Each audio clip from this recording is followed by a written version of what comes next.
Career option जिसे choose करते से ही लोग पहले आपको सिंपैथी देते हैं और फिर बाद में फ्री में एक लाइफ एडवाइस दे देते हैं। बेटा तुझे ना पूरी फ्रीडम है, बस आर्ट्स और कॉमर्स मत लेना। ह्यूमैनिटीज एक ऐसा करियर ऑप्शन जिसे चूज करके शायद आप तो खुश होते हो क्योंकि वो आपके इंटरेस्ट का सब्जेक्ट होता है, बट पूरा खानदान कंफ्यूजन में होता है। अगर हमने ह्यूमैनिटीज चूज कर लिया तो हमें रिश्तेदारों के ताने सुनने पड़ेंगे रोज रोज और हम उनकी नजरों में हीरो कैसे बनें।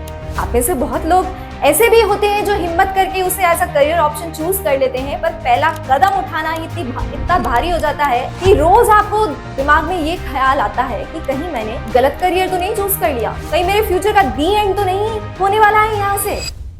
ह्यूमैनिटीज एक ऐसा करियर ऑप्शन जिसे चूज करते से ही लोग पहले आपको सिंपैथी देते हैं और फिर बाद में फ्री में एक लाइफ एडवाइस दे देते हैं। ह्यूमैनिटीज एक ऐसा करियर ऑप्शन जिसे चूज करके शायद आप तो खुश होते हो क्योंकि वो आपके इंटरेस्ट का सब्जेक्ट होता है, बट पूरा खानदान कंफ्यूजन में होता है। अगर आप ह्यूमैनिटीज लेते हो तो लोग पहले से ही ये डिसाइड कर लेते हैं कि आपके फ्यूचर का पासवर्ड इनवैलिड है, आपके करियर का जीपीएस जो है वो जरूर रूट नॉट फाइंड दिखा रहा होगा और आपके 10th का स्कोर कार्ड तो बिलो एवरेज ही रहा होगा, इसलिए आपने ह्यूमैनिटीज चूज किया है। आप में से बहुत लोग चाहते हैं इस सब्जेक्ट को as a career stream choose करना, आपको बहुत इंटरेस्ट होता है इस सब्जेक्ट में, बट हिम्मत नहीं कर पाते क्योंकि वो ये सोचते हैं कि मम्मी पापा के डॉक्टर इंजीनियर वाले सपने का क्या होगा। अगर हमने ह्यूमैनिटीज चूज कर लिया तो हमें रिश्तेदारों के ताने सुनने पड़ेंगे रोज रोज और हम उनकी नजरों में हीरो कैसे बनेंगे।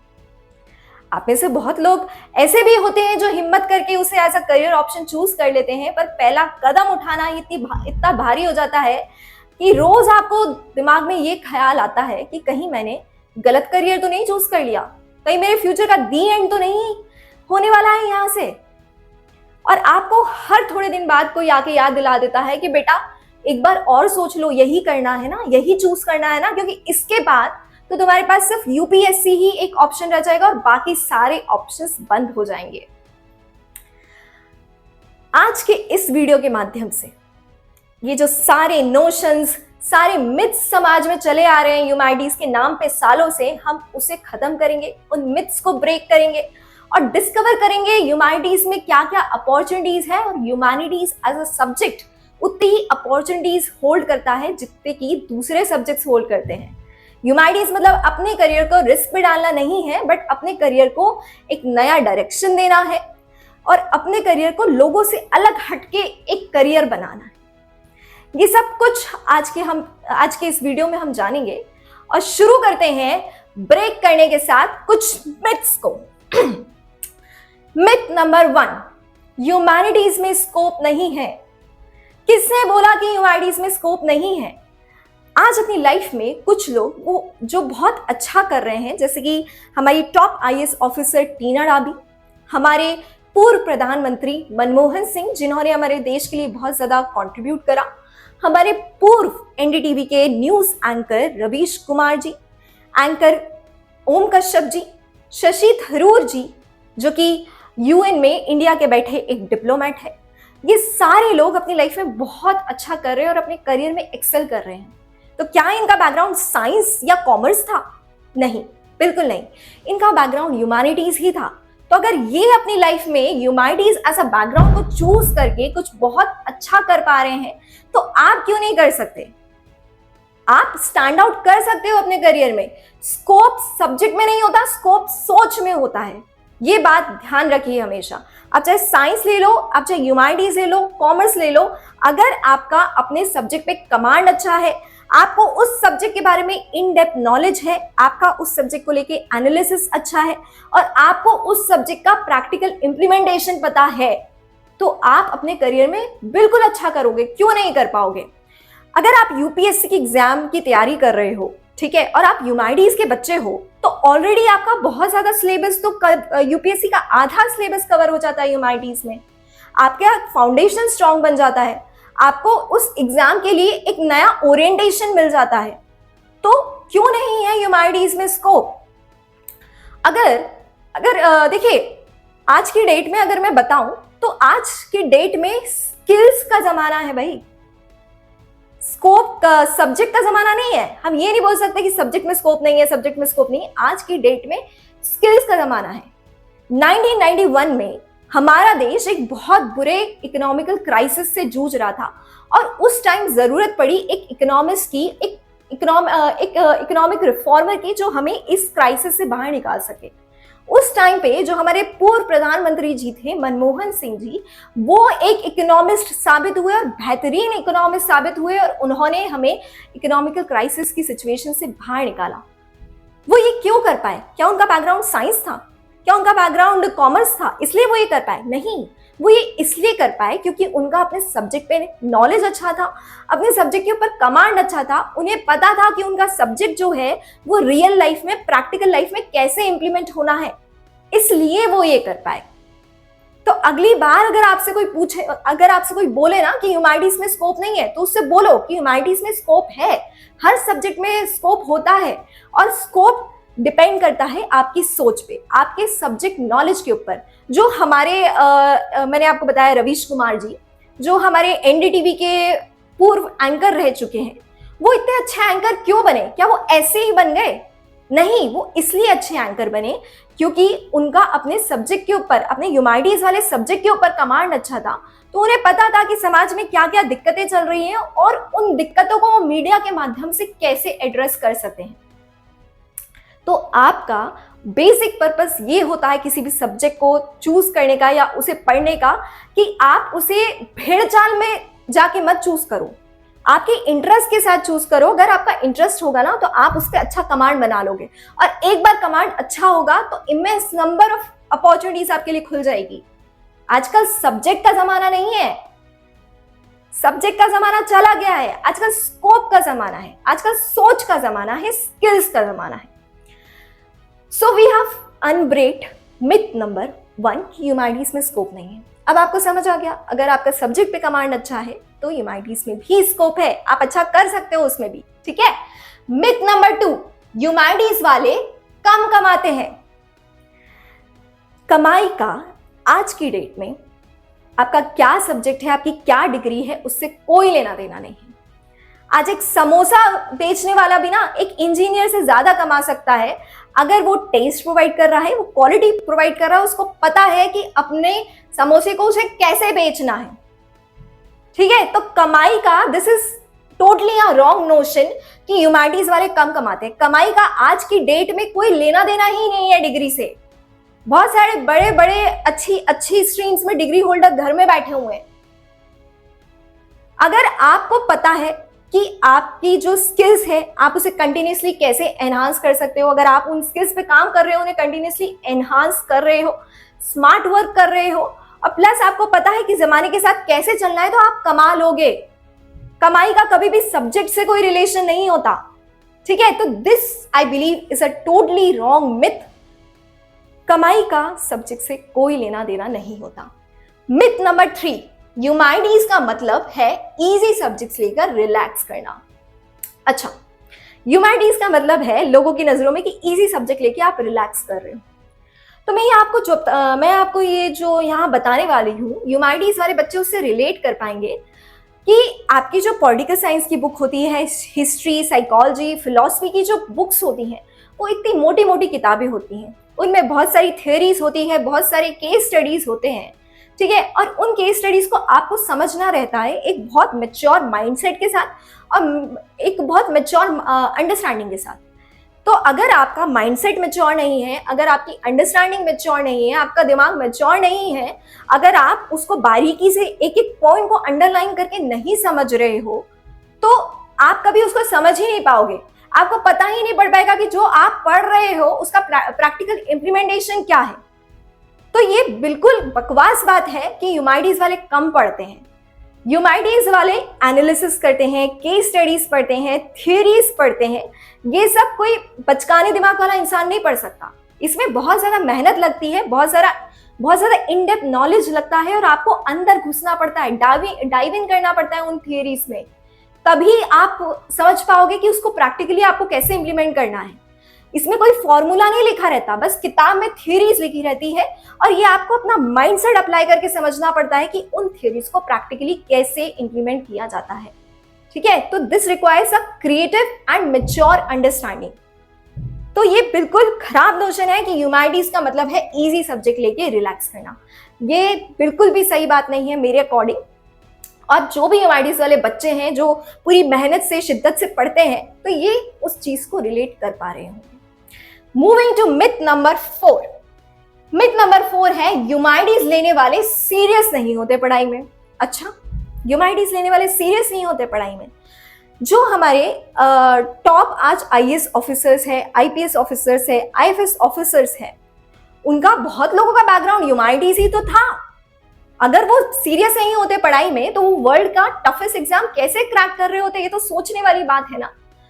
और जिसको सीरियस नहीं होना होगा ना, वो कोई भी सब्जेक्ट ले ले, वो चाहे साइंस ले ले, कॉमर्स ले ले, ह्यूमैनिटीज ले ले, उसको नहीं है इंटरेस्ट, उसको नहीं पढ़ना, तो वो किसी भी सब्जेक्ट में नहीं पढ़ेगा।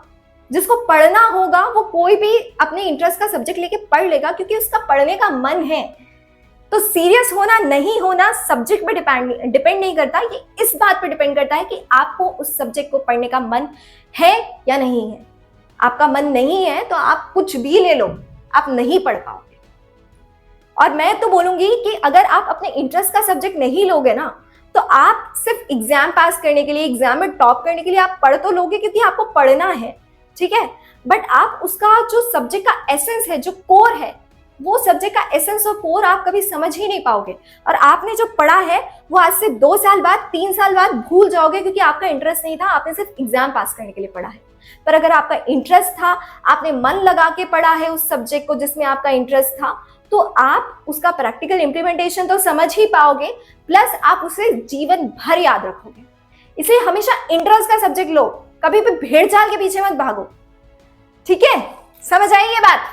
Breaking myth number 4, engineering medical ही सेफ करियर है, ह्यूमैनिटीज रिस्क है। तो ये वाला जो नोशन है ना, इसको हम कुछ रिपोर्ट और कुछ डेटा के थ्रू एनालिसिस करते हैं। आओ देखो, जो इंजीनियरिंग वाला आप बोल रहे हो ना कि इंजीनियरिंग ही एक सेफ करियर है और डॉक्टर बनना साइंस वाला ही एक सेफ करियर है, तो ये बात बिल्कुल भी सच नहीं है।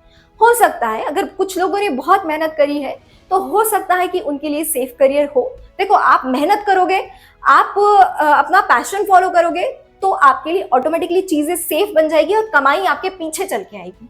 बट अगर आप मेहनत नहीं कर रहे हो, आप अपना पैशन फॉलो नहीं कर रहे हो, आप बस भेड़ चाल के पीछे जा रहे हो, तो साइंस जैसे स्ट्रीम में, इंजीनियरिंग जैसे स्ट्रीम में, डॉक्टर जैसे स्ट्रीम में, सॉरी साइंस जैसे स्ट्रीम में अगर आप डॉक्टर का ऑप्शन, इंजीनियरिंग का ऑप्शन ऑप्ट करते हो, एमबीबीएस या इंजीनियरिंग, तो वहां पर भी आपको बहुत सारे चैलेंजेस देखने को मिल सकते हैं, क्योंकि आज कंपटीशन बहुत ज्यादा है। आज कंपटीशन लिमिटेड नहीं है। आज से 10 साल पहले कंपटीशन बहुत लिमिटेड था, पर आज कंपटीशन बहुत ज्यादा है। अगर आप नीट, यूजी या पीजी की तैयारी कर रहे हो तो आपको टॉप 15 या 20% में अपनी पोजीशन सिक्योर करनी है। अगर आप वो पोजीशन नहीं सिक्योर कर पा रहे हो तो आप ऑलरेडी एलिमिनेटेड हो, ठीक है। तो आपको कंपटीशन में फिट होना है। तो इसका मतलब ये थोड़ी ना है कि सिर्फ साइंस और इंजीनियरिंग ही, डॉक्टर और इंजीनियर बनना ही एक सेफ स्ट्रीम है और ह्यूमैनिटीज तो नहीं है, ठीक है। देखो, एक डेटा है यहाँ पर, मैं आपको बताती हूँ कि आज के टाइम में क्या हो रहा है ना, AICTE की जो डेटा रिपोर्ट है उसके अकॉर्डिंग हर साल 15 लाख इंजीनियर जो है वो ग्रेजुएट होते हैं। सोचो, हर साल 15 लाख इंजीनियर ग्रेजुएट होते हैं, मतलब लोग भेड़चाल के पीछे चले जा रहे हैं। और प्लस जो जॉब है कोर सेक्टर्स में वो सिर्फ 20 से 25% की ही लग पाती है। तो बाकी जो बचे हुए 75% है वो स्ट्रगल कर रहे हैं, वो इंजीनियरिंग चूज करके भी स्ट्रगल कर रहे हैं। तो आपको समझ आया कि सिर्फ इंजीनियरिंग और साइंस ही एक सेफ करियर नहीं है। आज के टाइम में सेफ करियर की डेफिनेशन बदलती जा रही है। आज के टाइम में न्यू अपॉर्चुनिटीज निकल के आ रही है। आज के टाइम में बिजनेस मॉडल्स निकल के आ रहे हैं और बहुत सारे नए करियर निकलते जा रहे हैं, ठीक है। और ये पुराने करियर ऑप्शंस जो थे उससे हमें बहुत ज्यादा आज के टाइम में नई करियर अपॉर्चुनिटीज में शिफ्ट देखने को मिल रहा है। प्राइवेट MBBS की जो फीस होती है, देखो, गवर्नमेंट MBBS कॉलेजेस में बहुत लिमिटेड सीट्स होती हैं। अब जो बच्चा एक गवर्नमेंट कॉलेज की सीट नहीं उठा पाता, वो ऑब्वियसली प्राइवेट कॉलेज में जाता है। जब आप प्राइवेट कॉलेज में जाते हैं तो आपकी MBBS की फीस 50 लाख से 1 करोड़ 2 करोड़ भी हो सकती है डोनेशन देने के बाद। अगर 2 करोड़ है तो वो डोनेशन देने के बाद होगी। तो और जब आप जॉब पे लगते हो, तो जब एमबीबीएस करने के बाद आप इंटर्नशिप्स पे लगते हो, जॉब पे लगते हो एज अ डॉक्टर, तो मैं आपको बताऊं कितना आपको महीने का मिलता है, 30 से 50,000। आपने इन्वेस्ट करा है 50 लाख से 1 करोड़ और आपको महीने का मिल रहा है 30 से 50,000। ठीक है, मतलब आपका शायद पैकेज आप मान के चल लो कि सालाना पैकेज 6 लाख रुपए। तो जो आपने इन्वेस्ट करा है, क्या आपको ये फील्ड्स में रेट ऑफ रिटर्न उतना देखने को मिल रहा है? नहीं, रेट ऑफ इनकम उतना देखने को नहीं मिलेगा आपको जितना आपने इन्वेस्ट करा है। मैं बिल्कुल ये नहीं बोल रही कि ये फील्ड्स खराब है, मैं ये बोल रही हूं कि आप किसी भी फील्ड में मेहनत करोगे, अपना 100% दोगे, अपना पैशन फॉलो करोगे, हर फील्ड अच्छी है, कोई फील्ड बेकार नहीं है। अगर ह्यूमैनिटीज में कम अपॉर्चुनिटीज कम है, तो साइंस और इंजीनियरिंग में इंजीनियरिंग और डॉक्टर वाली जो अपॉर्चुनिटीज है वो भी कोई बहुत ज्यादा नहीं है। ठीक है, मतलब जो लोग भी है ना, वो अगर अपनी फील्ड में बेस्ट कर पा रहे हैं तो ही वो एक्सेल कर पा रहे हैं। तो स्ट्रीम भूल जाओ कि ये स्ट्रीम लूंगा तो करियर सेट है, चाहे मैं अपना बेस्ट दूं या नहीं। आपको हर जगह अपना बेस्ट देना पड़ेगा। आज कंपटीशन बहुत ज्यादा है और कंपटीशन का स्ट्रीम से कोई रिलेशन नहीं है, हर जगह आपको कंपटीशन देखने को मिलेगा। अनलॉकिंग द करियर, ये चीज का आप वेट कर रहे थे पूरी वीडियो में। Unlocking the career options after humanities. क्या क्या मैम आपने बता दिए कि ये सारे मिथ्स हैं और ये सारे मिथ्स सही नहीं है, बट क्या क्या करियर ऑप्शंस हो सकते हैं हमारे पास अगर हम ह्यूमैनिटीज को ऑप्ट करते हैं एज अ स्ट्रीम। तो चलिए आइए देखते हैं कि हमारे पास क्या क्या करियर ऑप्शंस हो सकते हैं अगर हम ह्यूमैनिटीज को एज अ स्ट्रीम ऑप्ट करते हैं। पहला करियर ऑप्शन और बहुत फेमस और बहुत प्रेवलेंट करियर ऑप्शन है civil services and government jobs. अगर आप सिविल सर्विसेज की तैयारी कर रहे हैं और गवर्नमेंट जॉब्स की तैयारी कर रहे हैं तो बहुत सारी गवर्नमेंट जॉब्स ऐसी है और सिविल सर्विसेज मतलब यूपीएससी जैसी परीक्षाएं ऐसी परीक्षाएं हैं जिसमें ह्यूमैनिटीज के बहुत सारे सब्जेक्ट नीडेड होते हैं, जैसे हिस्ट्री, पॉलिटिकल साइंस, ये सब आपसे एग्जाम में पूछे जाते हैं। तो अगर आपने ह्यूमैनिटीज पढ़ा है तो आपको ऑलरेडी कंसेप्ट क्लैरिटी होगी और ये एग्जाम्स कंपैरेटिवली आपके लिए क्रैक करना इजी हो जाएगा, क्योंकि आप जो सिलेबस पढ़ रहे हैं और इन एग्जाम्स का जो सिलेबस है वो ऑलमोस्ट ओवरलैपिंग होता है। So this is a big career opportunity. इस करियर अपॉर्चुनिटी को आप अगर पैशन के साथ फॉलो करोगे तो आप डेफिनेटली एक्सेल करोगे। मेहनत, स्मार्ट वर्क, हार्ड वर्क सब नीडेड है आजकल। ठीक है, स्किल्स भी नीडेड है, तो इन सारी चीजों को ध्यान रखो। सेकेंड करियर ऑप्शन है लॉ एंड जुडिशरी। अगर आप एक बहुत फेमस लॉयर बनना चाहते हैं, जैसे हरीश साल्वे जी हैं, आपको पता है हरीश साल्वे जी की जो फीस है ना वो बड़े बड़े नेता देने में घबराते हैं। हरीश साल्वे जी हमारे इंडिया में बहुत फेमस लॉयर है और उनकी फीस जो है वो बड़े बड़े नेता देने में घबराते हैं। क्यों घबराते हैं और क्यों उनकी इतनी फीस है? क्योंकि वो आपको क्वालिटी डिलीवर कर रहे हैं। जब भी कोई इंसान क्वालिटी डिलीवर कर रहा होता है मतलब उसने अपनी फील्ड में बहुत ज्यादा मेहनत करी होती है, जब ही वो क्वालिटी डिलीवर कर रहा होता है। और अगर वो क्वालिटी डिलीवर करेगा तो वो चार्ज भी करेगा। तो वैसे ही अगर आप ह्यूमैनिटीज ले रहे हो, आप अच्छे से पढ़ो, आप अच्छे से पढ़ने के बाद उसका इम्प्लीमेंटेशन जानो, इम्प्लीमेंटेशन जाने के बाद एक अच्छा करियर पाथ चूज करो, करियर पाथ चूज करने के बाद क्वालिटी डिलीवर करो, लोग अपने आप आपके पीछे आएंगे। आपको लोगों के पीछे जब भागने की जरूरत नहीं पड़ेगी, पैसा अपने आप आपके पीछे आएगा। सेकंड जो अपॉर्चुनिटी है लॉ एंड जुडिशरी। अगर आप एक अच्छे लॉयर बनना चाहते हैं, आप जज बनना चाहते हैं, तो अगर आप ह्यूमैनिटीज को एज अ बैकग्राउंड लेते हो, देखो ह्यूमैनिटीज को आप 11th-12th में एज अ बैकग्राउंड लेके जब क्लैट का एग्जाम दोगे, क्लैट का एग्जाम होता है लॉ के कॉलेजेस में एंट्रेंस के लिए, तो जब आप वो एग्जाम दोगे तो आपके लिए वो एग्जाम क्रैक करना भी इजी हो जाएगा, प्लस जो लॉ की पढ़ाई होगी कॉलेज में वो भी इजी हो जाएगी। क्यों हो जाएगी? क्योंकि आपने पॉलिटिकल साइंस जैसा सब्जेक्ट पढ़ रखा है। जब आप पॉलिटिकल साइंस जैसा सब्जेक्ट पढ़ लेते हो तो आपको क्या होता है ना, एक कंसेप्ट्स को डीपली कैसे पढ़ना है, कैसे कंसेप्ट्स को समझना है, कैसे कंसेप्ट्स को एनालाइज करना है, ये आपको समझ आ जाता है। और पॉलिटिकल साइंस के इर्द गिर्द ही लॉ की पूरी पढ़ाई घूमती है, क्योंकि लॉ जो है वो गवर्नेंस से रिलेटेड है, हमारे कानून से रिलेटेड है, हमारे समाज से रिलेटेड है। तो पॉलिटिकल साइंस अगर आप पढ़ते हैं तो आपको ये समझ आएगा कि लॉ के सब्जेक्ट्स को कैसे पढ़ा जाना है। तो पॉलिटिकल साइंस, ह्यूमैनिटीज जो है वो लॉ के लिए एज अ बेस काम करेगा और आपकी अंडरस्टैंडिंग मजबूत करवाएगा लॉ के सब्जेक्ट्स के लिए। ठीक है, आप लॉ के जो सब्जेक्ट्स हैं उनको एक अच्छी अंडरस्टैंडिंग के साथ पढ़ पाएंगे। ठीक है। तो सेकंड करियर ऑप्शन है आपके पास लॉ एंड जुडिशरी। आप क्लैट का एग्जाम दे सकते हैं। क्लैट के एग्जाम के थ्रू आप अच्छे NLUs टॉप लॉ कॉलेजेस में जा सकते हैं। और अगर आप जज बनना चाहते हैं तो आप अपना BA LLB BBA LLB जो भी है वो करने के बाद आप जुडिशरी जैसे एग्जाम्स की भी तैयारी कर सकते हैं। ठीक है। अब unlocking the third option, media journalism and mass communication. ये जो ऑप्शन है मीडिया जर्नलिज्म और मास कम्युनिकेशन, ये UMIDs वाले बच्चों के लिए क्यों एक अच्छा ऑप्शन हो सकता है, उसका रीजन मैं आपको बताती हूँ। जब आप UMIDs पढ़ते हो, जब आप UMIDs के सब्जेक्ट पढ़ते हो तो आपका जो अंडरस्टैंडिंग होता है वो बहुत डीप होता है। ठीक है। आप बहुत डीपली एनालाइज करना चालू करते हो चीज़ों को, और आपके पास जो नॉलेज का कंटेंट होता है वो बहुत ज़्यादा होता है।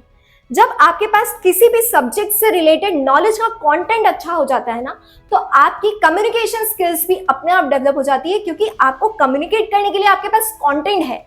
ठीक है। अगर हम मीडिया जर्नलिज्म और मास कम्युनिकेशन जैसी फील्ड्स में जाते हैं तो वहां पर हमारा कम्युनिकेशन अच्छा होना चाहिए, हमारे पास कंटेंट होना चाहिए डिलीवर करने के लिए। और वो कंटेंट कैसे आएगा, वो आपको सब्जेक्ट का नॉलेज अच्छा होना चाहिए, तब वो कंटेंट आएगा, तब आपका कम्युनिकेशन मजबूत बनेगा। आप एक अच्छे डिबेटर बन सकते हैं। आप डिबेटर क्यों अच्छे बन सकते हैं, क्योंकि आप जब कंसेप्ट्स को पढ़ते हैं UMIDs में तो आप उसके प्रोज कॉन्स एनालाइज करते हुए चलते हैं। तो आपको पता है कि क्या अच्छी चीजें हैं, क्या बुरी चीजें हैं, और क्या सोल्यूशन हो सकता है उन चीजों के लिए। ठीक है। तो this can be also a very good career option for you, but उसके लिए आपको सब्जेक्ट पे कमांड अच्छा होना चाहिए। ठीक है। कोई भी करियर ऑप्शन ले लो, आप UMIDs पे कमांड अच्छा रखो, इनमें से आप कोई भी करियर ऑप्शन ले लो, आपके लिए फ्रूटफुल साबित होगा। ठीक है। भरोसा रखो मेरे ऊपर, या खुद के ऊपर। मेरे ऊपर तो खैर क्या ही भरोसा रखोगे, अभी आप खुद के ऊपर भरोसा रखो, आप कर लोगे। ठीक है। अगर आप अच्छा करोगे तो आप कर लोगे, डेफिनेटली कर लोगे। फोर्थ करियर ऑप्शन है international relations and diplomacy. Political science में आप एक सब्जेक्ट पढ़ते हैं जिसका नाम होता है इंटरनेशनल रिलेशंस। जब आप वो सब्जेक्ट पढ़ते हैं, इंटरनेशनल रिलेशंस जैसा एक सब्जेक्ट आप पढ़ते हैं, तो उस सब्जेक्ट को पढ़ने के बाद आपको ये समझ आता है कि कंट्री के लेवल पे क्या क्या दिक्कतें हैं, प्लस कंट्री के लेवल से ऊपर हटके इंटरनेशनल लेवल पे क्या क्या दिक्कतें हैं, और आपको पता पड़ता है कि ये दिक्कतें हैं और इन्हें कैसे एड्रेस किया जा सकता है। तो आप नए नए बिजनेस मॉडल्स बना सकते हो इन प्रॉब्लम्स को एड्रेस करने के लिए। ठीक है। इंटरनेशनल रिलेशंस में आप UPSC का एग्जाम देके ही IFS officer, Indian foreign services में अपॉइंट हो सकते हो। आप डिप्लोमेट्स बन सकते हो अच्छे, और आप पॉलिसी एनालिस्ट भी बन सकते हो। देखो, गवर्नमेंट की बहुत अलग अलग पॉलिसीज आती हैं, इंटरनेशनल लेवल पे भी बहुत सारी पॉलिसीज चल रही होती हैं और नेशनल लेवल पे भी बहुत सारी पॉलिसीज चल रही होती हैं। तो क्या वो पॉलिसीज सच में इफेक्टिव है या नहीं, इंटरनेशनल लेवल पे जो पॉलिसीज चल रही हैं उनको हम अपनी कंट्री में कैसे इफेक्टिवली इम्प्लीमेंट कर सकते हैं ताकि हमारी कंट्री की ग्रोथ हो, और हम कैसे मेजर्स सजेस्ट कर सकते हैं कि वो पॉलिसीज इफेक्टिवली इम्प्लीमेंट हो। तो एक पॉलिसी एनालिस्ट का भी बहुत बड़ा रोल होता है, और हमारी गवर्नमेंट को एक पॉलिसी एनालिस्ट की भी बहुत ज़्यादा नीड होती है, और उसके साथ उसके लिए बहुत सारी immense number of opportunities, government की वैकेंसी निकलती है। तो आप एक पॉलिसी एनालिस्ट बन सकते हो अगर आप UMID जैसा सब्जेक्ट पढ़ रहे हो। ठीक है। Moving to option number 5, education and research. आप एक अच्छे टीचर बन सकते हो यार। मतलब आपको पता है हमारी कंट्री में शायद मतलब टीचर को उतना उच्च का दर्जा मतलब दिया जाता है, उच्च का दर्जा तो दिया जाता है, बट उसको एज अ करियर ऑप्शन इतना अच्छा ऑप्शन नहीं कंसीडर किया जाता। पर आप बाहर की कंट्रीज में जाओगे ना, वहां पर हर करियर ऑप्शन को बहुत अच्छा करियर ऑप्शन कंसीडर किया जाता है। टीचर को वहां पर बहुत ज्यादा रिस्पेक्ट दी जाती है। अगर एक कारपेंटर है तो वहां पर कारपेंटर को भी बहुत ज्यादा वो लोग रिस्पेक्ट देते हैं, क्योंकि वो बोलते हैं कि ये आर्टिस्ट है, ये इतना बारीक काम कर रहा है, इसके हाथों में कला है। ठीक है। तो आप लोगों की मत सुनो। आप अगर कोई सब्जेक्ट चूज कर रहे हो तो खुद पे प्राउड करो, उस सब्जेक्ट पे कमांड अच्छा रखो और खुद को प्रूव करो कि मेरा ये सब्जेक्ट है, मैं इसमें एक्सेल कर रहा हूँ, मैं इसमें अच्छा कर सकता हूँ, और अपनी पर्सनालिटी को शेप करो उस सब्जेक्ट के अकॉर्डिंग। जैसे अगर आप पॉलिटिकल साइंस जैसे सब्जेक्ट पढ़ रहे हैं तो अपनी पर्सनालिटी को थोड़ा गहरा बनाओ, थोड़ा डीप बनाओ, अपने माइंड का मैच्योरिटी लेवल थोड़ा बढ़ाओ। ठीक है। तो आपका जो व्यक्तित्व है वो शेप हो जाएगा। लोग, आपकी पर्सनालिटी इतनी अच्छी होगी, आप बातें इतनी अच्छी करोगे कि लोग ऑटोमेटिकली आपको रिस्पेक्ट देना चालू करेंगे। अगर आप ह्यूमैनिटीज चूज कर रहे हैं ना, तो आपका व्यक्तित्व शेप करता है ह्यूमैनिटीज। और अगर आपका एक बार व्यक्तित्व शेप हो जाता है ना, तो पैसा, करियर, सब चीज साइड है। आपकी पर्सनालिटी इतनी अट्रैक्टिव होगी कि आप 4 लोगों में जाओगे ना, तो आप शाइन करोगे अलग ही। ठीक है, तो अपनी पर्सनालिटी पे ध्यान दो, अपनी सब्जेक्ट नॉलेज को बढ़ाओ। ठीक, और पैसा आ जाता है पीछे, मैं बता रही हूँ आपको, पैसा आ जाता है। पैसा कमाना इतना मुश्किल नहीं है आज की डेट में, बस स्मार्ट वर्क नीडेड होता है और हार्ड वर्क नीडेड होता है। जब आप को नॉलेज होती जाती है ना, चीज़ों की, सब्जेक्ट के बारे में नॉलेज होगी, तो आप खुद अपॉर्चुनिटीज़, ये तो मैंने कुछ अपॉर्चुनिटीज़ आपको लिस्ट करी है, आप खुद इधर उधर से अपॉर्चुनिटीज़ ढूंढना चालू कर दोगे। आपको पता है, आज एक जो टीचर है, जैसे हम इतना, मतलब हम समझते हैं कि टीचर क्या ही कमाता होगा। अगर आप एडटेक इंडस्ट्री में जाओ ना, आज टीचर्स बहुत कमा रहे हैं। तो ये बिल्कुल रॉन्ग नोशन है कि टीचर मतलब 10-15 हज़ार रुपये कमाता है। नहीं, 10-15 हज़ार रुपये महीने का नहीं, बहुत ज़्यादा कमाता है आज टीचर। आज टीचर्स का स्कोप बहुत ज़्यादा है। ठीक है, तो आप पढ़ा सकते हैं ह्यूमैनिटीज, आप रिसर्च कर सकते हैं, आप एक बहुत अच्छे रिसर्चर बन सकते हो। देखो, अगर आप अच्छे रिसर्चर हो, अगर आप गवर्नमेंट को बता रहे हो कि हमारी कंट्री में क्या क्या समस्याएं हैं और किन किन लॉज की हमको ज़रूरत पड़ेगी आगे, आप रिसर्च पेपर लिख रहे हो, रिसर्च पेपर को पब्लिश करवा रहे हो, ठीक है, कंटेंट पब्लिश करवा रहे हो, बुक्स लिख रहे हो, तो आप उसमें भी बहुत ज़्यादा कमा सकते हो। बहुत ऑथर्स जो है इतना कमा लेते हैं अपनी 3-4 बुक से ही कि उनका लाइफ टाइम गुजारा हो जाता है उन पैसों से। मतलब मैं नहीं बोल रही हूँ कि आप 3-4 बुक्स ही लिखना, अगर आप ऑथर बनना चाहते हो, आपका पैशन फॉलो करना, हमेशा लिखना, बट मैं आपको एक फैक्ट बता रही हूँ। ठीक है, तो ह्यूमैनिटीज को कम मत आको, ह्यूमैनिटीज बहुत अच्छा ऑप्शन है। दूसरा है right in their chosen subjects. ये मैंने आपको बताया कि आप लिख सकते हो, आपका जो भी सब्जेक्ट है उसमें आप लिख सकते हो, कुछ अच्छा लिख सकते हो, लोगों को उस लिखी जो आपकी लिखावट है, ठीक है, आपने जो लिखा है उससे लोगों का माइंडसेट आप इन्फ्लुएंस कर सकते हो। आप बहुत पावर होल्ड करते हो उस सब्जेक्ट में, आप लोगों को इन्फ्लुएंस कर सकते हो। सोचो ना, देश के नागरिकों को इन्फ्लुएंस कर सकते हो आप, अगर आपको पता है, आप स्मार्ट वर्क कर सकते हो। ठीक है, 6th option is corporate and business roles. बहुत सारे लोगों को ये जो कॉर्पोरेट और बिजनेस रोल्स है, इनमें भी बहुत इंटरेस्ट होता है। आप में से कुछ लोग जो है मार्केटिंग हेड बनना चाहते हैं, HR बनना चाहते हैं, ठीक है, ह्यूमन रिसोर्स को मैनेज करना चाहते हैं, तो ये ऑप्शंस भी आपके पास ह्यूमैनिटीज के बाद खुले हैं और आप ये कर सकते हो। और आपको बताऊं मैं, बिजनेस सेक्टर में अगर आप एक HR का रोल परफॉर्म कर रहे हो, आप मार्केटिंग हेड का रोल परफॉर्म कर रहे हो, तो इतनी बड़ी बड़ी कंपनीज हैं, इतनी बड़ी बड़ी मल्टीनेशनल कंपनीज हैं, और उनको एसेट की ज़रूरत होती है अपनी कंपनी में। और वो एसेट कौन होते हैं? जो मार्केटिंग मैनेजर्स होते हैं, जो HR होते हैं, ठीक है, ह्यूमन रिसोर्स मैनेजर होते हैं, वो किसी भी कंपनी के लिए एसेट होते हैं और उनकी सैलरी बहुत ज़्यादा होती है। तो अगर आप ये करियर ऑप्शन चूज करते हो, आपको उसमें इंटरेस्ट है, आप अपनी स्किल पे काम करते हो, तो इसमें भी आप बहुत अच्छा कमाई कर सकते हो, प्लस नाम कमा सकते हो। ठीक है, तो आपको बेसिकली सब जगह खुद को प्रूव करना है। ये तो मैंने आपको कुछ अपॉर्चुनिटीज बता दी कि ये अपॉर्चुनिटीज आपके पास है। इसके अलावा भी बहुत सारी अपॉर्चुनिटीज हैं, ये कुछ मेन अपॉर्चुनिटीज हैं। अगर आप पढ़ते जाओगे, एक्सप्लोर करते जाओगे ना, तो बहुत सारी अपॉर्चुनिटीज खुल के आएंगी। ये उम्र है आपकी एक्सप्लोर करने की। मैं बताऊं, आप ये चीजें भी कर सकते हो, आप नए नए बिजनेस मॉडल्स डेवलप कर सकते हो। आपने सपोज करिए ह्यूमैनिटीज पढ़ रहे हैं, आप ह्यूमैनिटीज के स्टूडेंट हैं, ठीक है, आपको लग रहा है कि हमारी कंट्री को सस्टेनेबल डेवलपमेंट की बहुत ज़्यादा ज़रूरत है, क्योंकि आगे जाके जो पूरा सिस्टम है वो हैम्पर हो सकता है अगर सस्टेनेबल डेवलपमेंट नहीं हुआ। आगे की जनरेशन को बहुत ज़्यादा सर्वाइव करना पड़ सकता है।